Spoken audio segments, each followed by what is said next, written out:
Hi. All right, hello guys, welcome back to my channel. If you're brand new here, my name is Nikki and this is my book nook.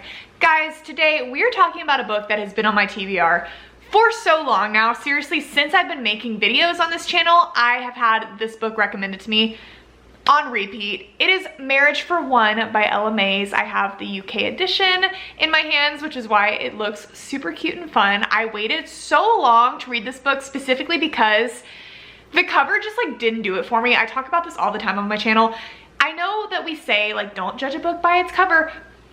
I simply have to judge a book by its cover. I know so many people love this book, but like the man just kind of scared me a little bit. I always knew I was gonna read it, but I just kept putting it off because I wasn't excited about it. And then when Maise announced that Simon & Schuster was gonna be publishing her books in the UK and giving them covers to match her other books in the US that I already know and love, I was like, okay, here's my time. So I ordered this baby from Waterstones and she made it here and I finally read her. And I have a lot of thoughts about it. I'm really surprised by the way I felt about this book.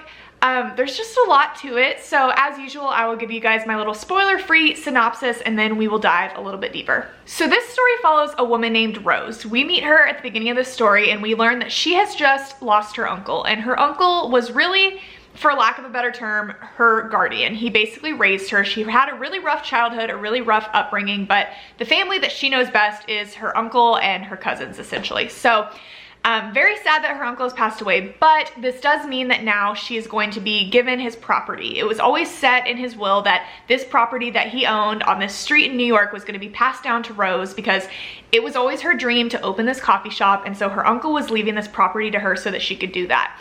But the thing is, her uncle is very old-fashioned and he wouldn't leave the property in Rose's name.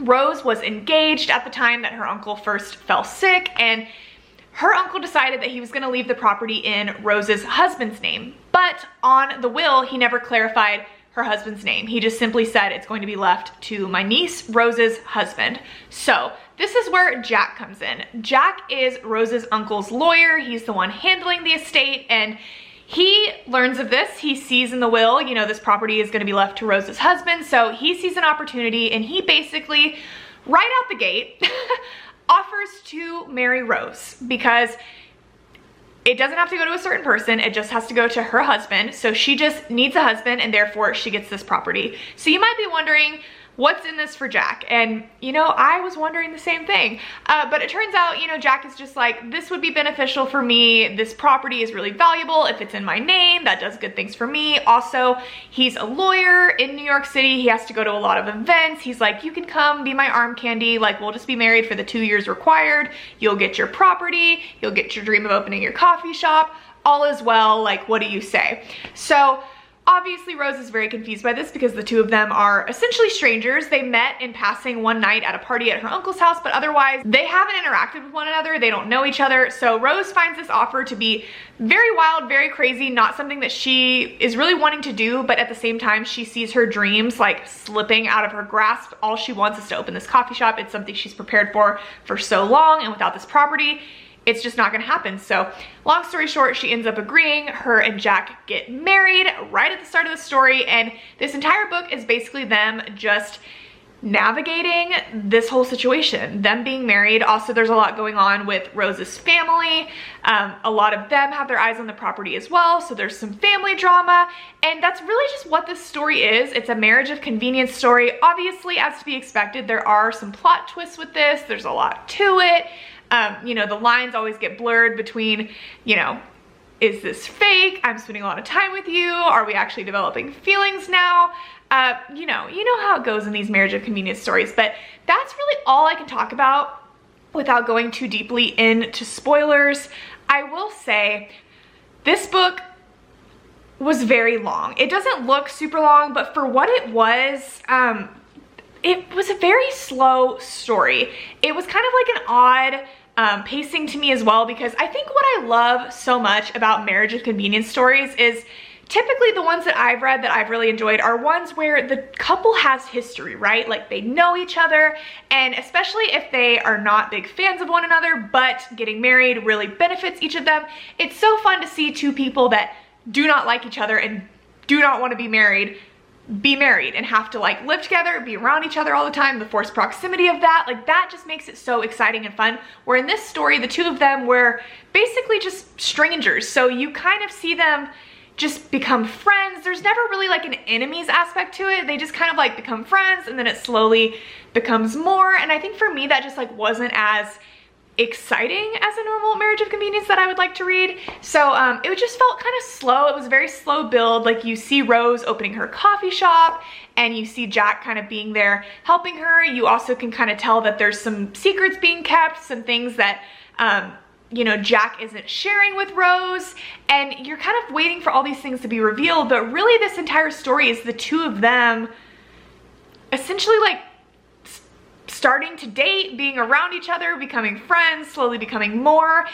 There was a part of this story that I didn't see coming, I didn't know was included, and it ended up taking very much of a front seat. It was a very big portion of this book, and it wasn't something that I really loved. It wasn't something that I found to be really interesting. So when it became such a large part of the story, I just kind of felt like I was dragging my feet with it a little bit.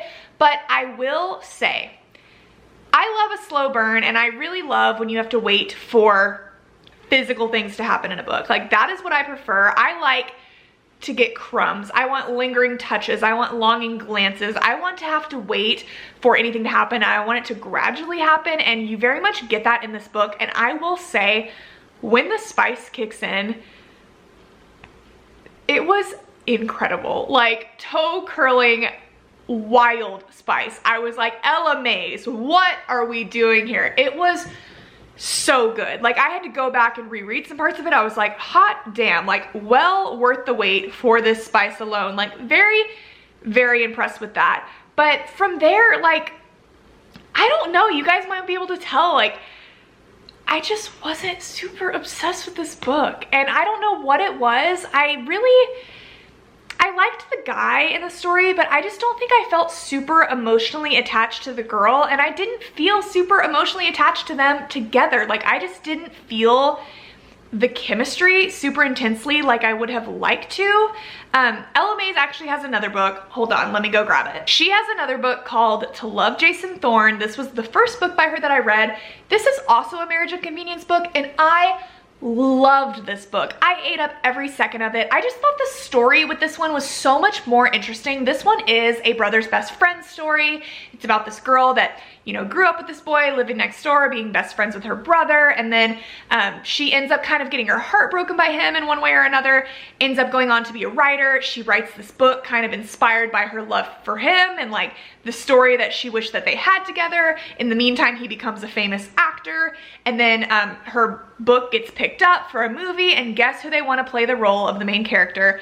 Jason Thorne. And then it ends up like turning into a marriage of convenience story. This book, just like start to finish, had me so entertained, so on the edge of my seat. The relationship between the two people in this story just felt so much more authentic and real, and I just loved the chemistry between them. I loved the spice in this story as well. Like the marriage of convenience in this to me was so fun and just like interesting because the two had this history and because they knew each other and because there was something at stake, where in this story, again, it just felt like two people kind of like meeting each other, and then, okay, we're already married, but now it's like, now I'm becoming your friend, and like we're dating and we actually like each other. Like I just didn't get the same warm and fuzzies with this book that I did with this one. I will say, like, I almost wish I could combine the two of these because the writing of Marriage for One felt a lot more mature. I did really like the writing. It felt a lot more adult than To Love Jason Thorne, definitely, but I just liked the story of this one better. So I really wish I could kind of like combine the two. I don't know, it makes me sad. I wish that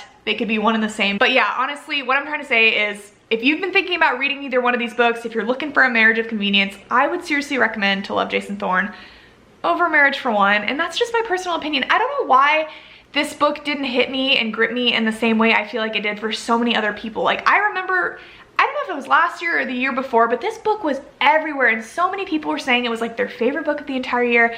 And I don't know, it just, without a nicer way to say it, I just thought this book was kind of boring.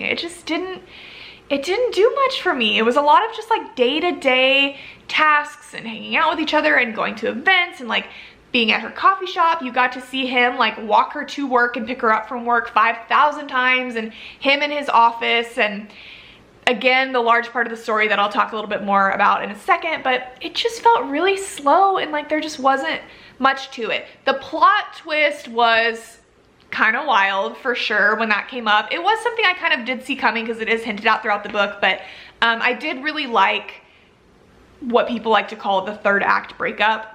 I was a big fan of how that was done in this story. I thought, you know, the ending was cute, the resolution of it all, definitely cute. Like, it's not like I hated this book, but it's just not something that I'm like jumping up and down and screaming about and feeling like I need to tell all of you, like, you need to go and read this. I just don't feel that way. Like, I feel way more about To Love Jason Thorne than I do this one.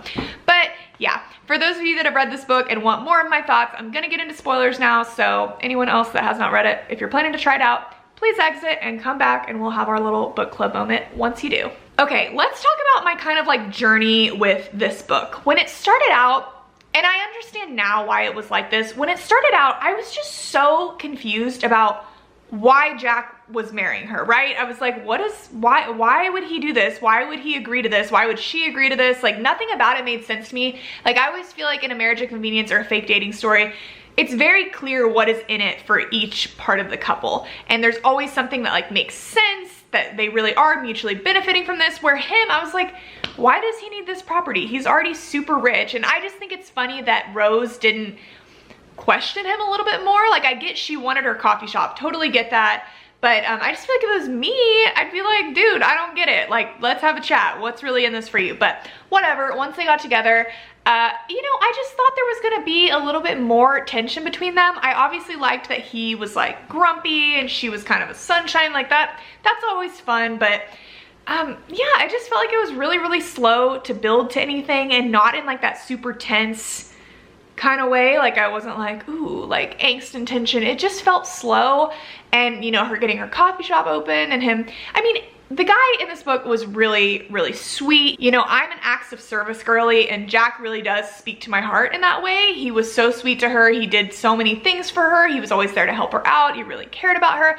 I loved all of that. But when the whole part with her sickness came in, and like her issues with her spinal brain fluid coming out of her nose, I don't know. That to me was just so out of pocket. Like, you got, you know, you saw that she was sick and like she was having allergies or something, but I was just like, okay, whatever, she's kind of sick. And then there was just so much talk about like her nose dripping and all this stuff happening, and I was kind of like, ew, like, why? I don't need like the graphic details of her nose dripping. And I don't know why, maybe I'm just dumb. I was like just not thinking much of it. And then whenever it was like, oh, I have like a serious illness and I need surgery on my brain, I was like, oh, okay, that's where this book is going.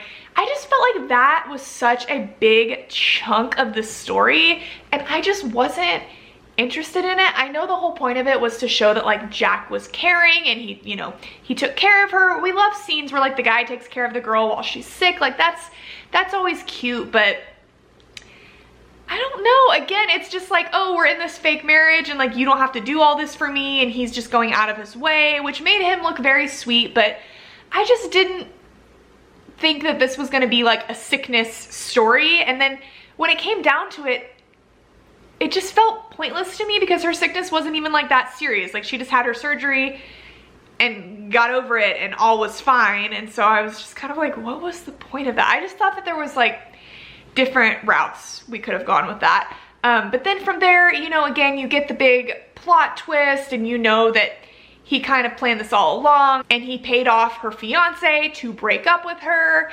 And, you know, he wanted her because he fell in love with her at first sight and wanted her to have the property because he wanted to be a nice person, and he didn't want her to be, you know, scammed out of it or whatever the case.